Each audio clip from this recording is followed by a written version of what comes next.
இப்போ நம்ம பார்த்துட்டு இருக்க இந்த வாராகி அம்மன் கோயில் விழுப்புரம் மாவட்டம் அரசூரில் அமைந்துள்ளது. சென்னையிலிருந்து கிட்டத்தட்ட 175 கிலோமீட்டர் தொலைவில் உள்ளது. இந்த கோயில் மிக பழமையானத. பல்லவ காலத்தில் ஒரு 1000 வருடத்துக்கு முன்னாடி கட்டப்பட்டுள்ளது. இந்த சிலையானது கிட்டத்தட்ட ஒரு 20 வருடத்துக்கு முன் கட்டப்பட்ட மிக உயரமான வாராகி அம்மன், கிட்டத்தட்ட ஒரு 52 அடி உயர சிலை. இங்கு மூலவர் பார்த்தீங்கன்னா சப்தமார்கள் என கூறப்படும் சப்தமார்கள், அனைத்து சப்தமார்களும் அமைந்துள்ளார்கள்.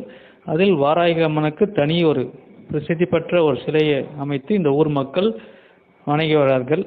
இது மிக பிரசித்தி பெற்ற ஒரு கோயில், சக்தி வாய்ந்த கோயில். இங்கே வருபவர்கள் அனைவரும் பார்த்தீங்கன்னா நல்ல கல்வி, செல்வம், வீரம் அனைத்தும் வழிபட்டு வணங்கி இந்த அம்மனை வழிபட்டு வரார்கள்.